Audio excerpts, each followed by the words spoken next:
Hi guys, आप सभी का हमारे YouTube channel high school and intermediate studies में हार्दिक स्वागत है।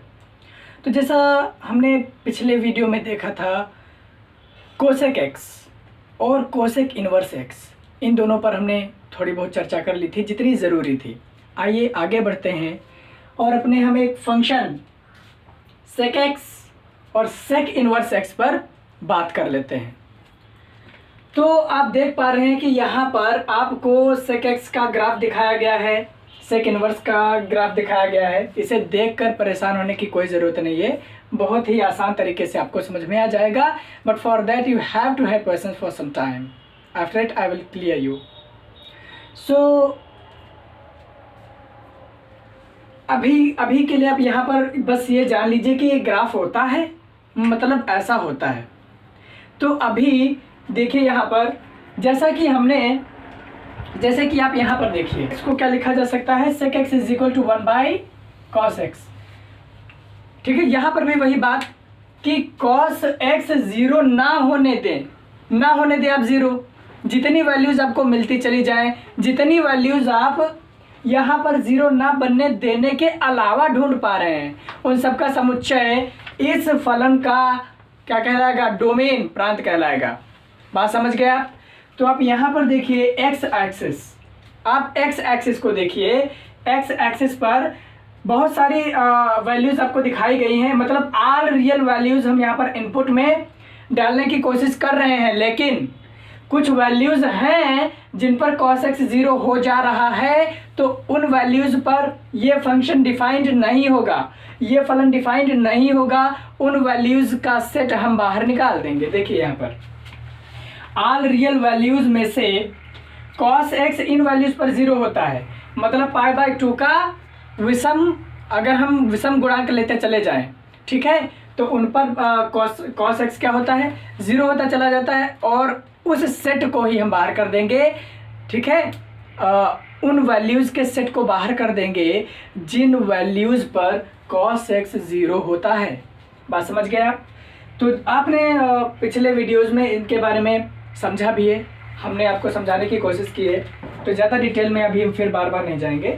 तो इसका परिसर आप देखिए ज़रा, इसका परिसर आप देखिए ज़रा, इसका परिसर रियल -1 to +1 ओपन इंटरवल आपको दिया गया है। खुला अंतराल कह सकते हैं, खुला अंतराल -1 से +1। देखने की कोशिश कीजिए कि यहाँ भी वही बात है, -1 और +1 के बीच कोई भी वैल्यूज आपको नहीं दिखाई दे रही हैं ग्राफ में। किसके लिए? सेक एक्स के लिए। ग्राफ में -1 से +1 के बीच कोई वैल्यू नहीं है, ठीक है। लेकिन अब इसके नीचे आ जाइए और इस +1 के ऊपर चले जाइए, ठीक है, तो सारी की सारी रियल वैल्यूज मिलती जा रही हैं। इसीलिए हमने रियल में से केवल और केवल ये सेट बाहर निकाल दिया। बात समझ रहे हैं आप? ठीक। तो अब हम आ जाते हैं इसके प्रतिबंधित प्रांत रेस्ट्रिक्टेड डोमेन पर। जैसा कि हमने हर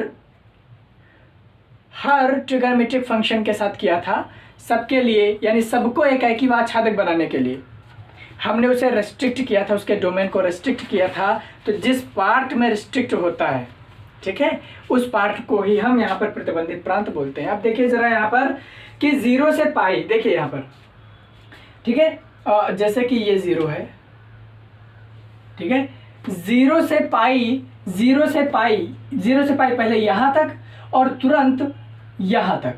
तो ये वाला आपको जो ग्राफ दिखाई दे रहा है, ये वाला ग्राफ का ये वाला जो पार्ट है, ये वाला पार्ट, ठीक है, ये है आपका restricted domain for the function sec x. बात समझ आ रही है? इस फलन सेक एक्स के लिए ये रेस्ट्रिक्टेड डोमेन है। लेकिन आप देखिए बीच में एक π/2 भी आपको दिखाई दे रहा है, जिस पर ये फलन डिफाइंड नहीं है, जिस पर इस फलन का मान 0 हो जा रहा है। ठीक है, किसका मान? cos x का मान 0 हो जा रहा है, तो sec x का मान इन्फिनिटी हो जाएगा। इसीलिए तो देखिए कि ये वाली जो लाइन है, ग्राफ का जो ये पार्ट है, ये इस लाइन को कहीं पर भी टच नहीं करेगा। अगर टच कर लिया तो गलत, तो फंक्शन ही हमारा जो है गलत हो जाएगा। बात समझ गया ना? π/2 क्यों बाहर निकाला गया है? क्योंकि इस पर ये फलन है ना, फलन का जो ग्राफ है इस पार्ट में फलन परिभाषित नहीं हो जाएगा। ठीक है, तो आपको इतनी बात समझ आ गई, π/2 पर फलन परिभाषित नहीं है, इसीलिए उसको हमने इसके डोमेन से बाहर निकाल दिया और इस चीज में हमने उसे बांध दिया, तो इसी चीज को बोलते हैं प्रतिबंधित प्रांत। इसमें ये sec x फलन एकाकी तथा आच्छादक के तरीके से काम करेगा, अर्थात इस भाग में फलन इन्वर्टिबल है, उसका प्रतिलोम संभव है, प्रतिलोमीय है।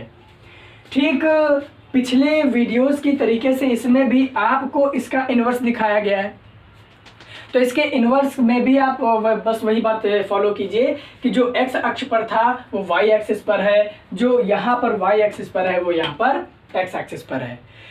इसका डोमेन आप ये मानिएगा, ठीक है, क्योंकि इससे हमारा मतलब नहीं है, इसमें तो बहुएक हो जाएगा, हमारा फलन बहुएक हो जाएगा, उससे हमारा मतलब ही नहीं है, प्रतिबंधित प्रांत से मतलब है हमारा।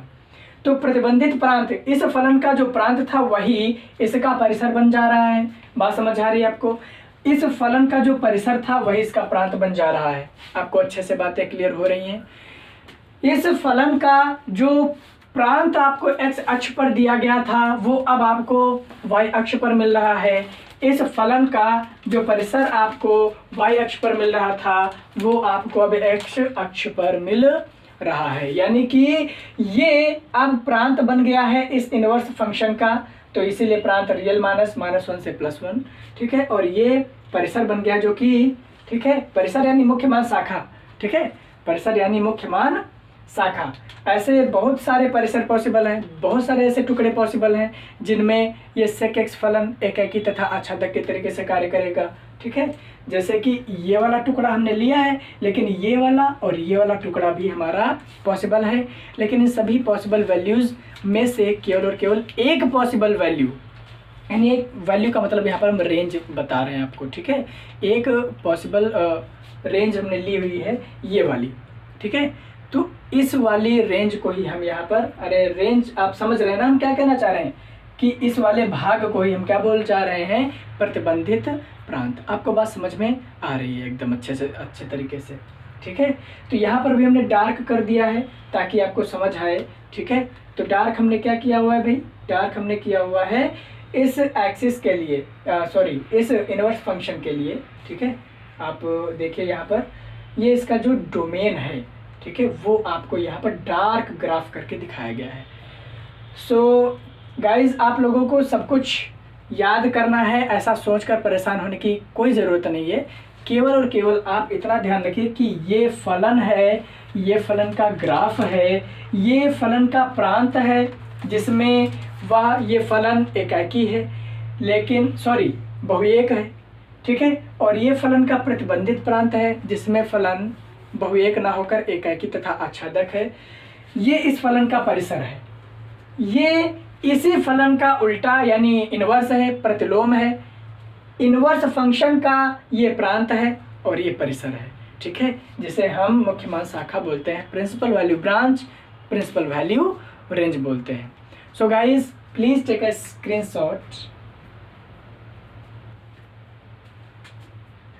तो आपने ये देख लिया कि sec x क्या है, उसका ग्राफ क्या है, उसका डोमेन क्या है, रेंज क्या है, उसके लिए रिस्ट्रिक्टेड डोमेन क्या बनाया गया और उसका इन्वर्स बना तो इसका ग्राफ क्या आया, उसके लिए डोमेन क्या आया और रेंज क्या आया। हमने इन सभी बातों पर अच्छे से जानकारी ले ली, जितनी जानकारी हमें चाहिए थी इस लेसन को हैंडल करने के लिए। तो गाइज, इस वीडियो के लिए बस इतना ही। मिलते हैं नेक्स्ट वीडियो में, जहाँ पर हम बचे हुए 2 फंक्शंस की चर्चा और करेंगे। ठीक है, और इसके तुरंत बाद हम अपने एक्सरसाइज वगैरह पर आ जाएंगे।